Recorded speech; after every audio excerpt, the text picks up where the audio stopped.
এদিকে প্রার্থী বাছাইয়ের একেবারে শেষ লগ্নে পদ্ম শিবির। আজ বিজেপির বাকি প্রার্থী তালিকা প্রকাশ হওয়ার একটা সম্ভাবনা তৈরি হয়েছে। 3 দিনের ম্যারাথন বৈঠকে 105টি কেন্দ্রের প্রার্থী চূড়ান্ত করা হয়েছে। আর এখন বাকি থাকছে কি না 45 কেন্দ্রের প্রার্থী। গতকাল সন্ধ্যায় মোদীর নেতৃত্বে কেন্দ্রীয় নির্বাচনী কমিটির বৈঠকে প্রার্থী চূড়ান্ত হয়েছে। প্রার্থী তালিকায় কয়েকজন বিধায়ক যারা প্রথম দফার তালিকায় জায়গা পাননি তারা থাকতে পারেন, এমনটাই সূত্রের খবর। অর্থাৎ আজকে দ্বিতীয় দফায় প্রার্থী তালিকা তাহলে প্রকাশ করতে পারে বিজেপি, এমন একটা সম্ভাবনা তৈরি হয়েছে, যেখানে প্রার্থী বাছাইয়ের একেবারে শেষ লগ্নে এসে 3 দিনের একটা ম্যারাথন বৈঠক হয়, যেখানে 105টি কেন্দ্রের প্রার্থী চূড়ান্ত হয়েছে। সরাসরি কথা বলবো, রয়েছেন প্রতিনিধি রাজীব চক্রবর্তী। রাজীব, এখানেই বাকি প্রার্থী তালিকায় তাহলে কি চমক থাকতে চলেছে বিজেপির, কি জানতে পারছো এখনো পর্যন্ত?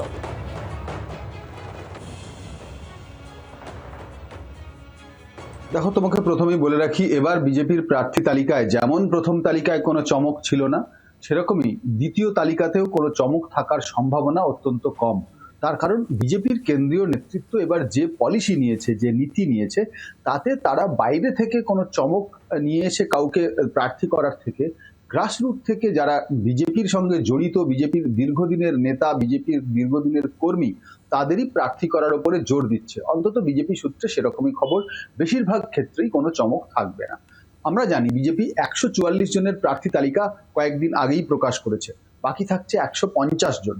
এই 150 জনের প্রার্থীর তালিকা চূড়ান্ত করতে গিয়ে বিজেপির বাংলার নেতাদের শুভেন্দু অধিকারী, সুকান্ত মজুমদার, শ্রমিক ভট্টাচার্য, তাদের দিল্লিতে ডেকে পাঠানো হয় এবং তারা 3 দিন ধরে দিল্লিতে ছিলেন।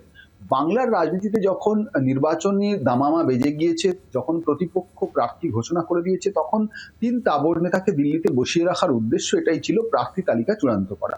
কিন্তু এক্ষেত্রে দেখা যাচ্ছে যে 150টির মধ্যে 105টি চূড়ান্ত করা গিয়েছে, 45টি নিয়ে এখনো পর্যন্ত কিছু জটিলতা রয়েছে এবং সেই কারণেই 45টি বাদ দিয়ে 105টির তালিকা প্রায় চূড়ান্ত হয়ে গিয়েছে। সূত্র মারফত আমরা পাচ্ছি যে গতকাল সন্ধ্যায় গভীর রাত পর্যন্ত প্রধানমন্ত্রী নরেন্দ্র মোদীর নেতৃত্বে যে বৈঠক হয়েছে, কেরল, অসম, সেই 2 জায়গার কেন্দ্রীয় নির্বাচনী কমিটির বৈঠকের পর বাংলার তালিকাও কিন্তু চূড়ান্ত হয়ে গিয়েছে এবং এই তালিকা খুব শীঘ্রই ঘোষণা করা হবে। সম্ভাবনা রয়েছে আজই ঘোষণা হতে পারে, সেক্ষেত্রে 105 জনের তালিকা ঘোষণা করে 45 জনের পরবর্তীতে হতে পারে, এমন একটা সম্ভাবনা কিন্তু থাকছে।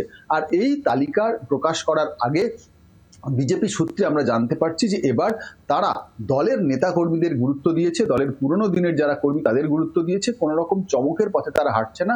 2021-এর নির্বাচনের তাদের যে কর্মসূচি ছিল, তাদের যে নীতি ছিল, তারা যে পথে এগিয়েছিলেন তা থেকে তারা শিক্ষা নিয়েছেন। আর সেই কারণেই বাইরে থেকে আসা, তৃণমূল থেকে আসা বা অন্য কোনো রাজনৈতিক দল থেকে কোনো রকম চমক নয়, যেটা বোঝা যাচ্ছে যে এবার একটু অন্যরকম ভাবেই প্রার্থী তালিকা নিয়ে ভাবনা চিন্তা। ধন্যবাদ রাজীব তোমাকে।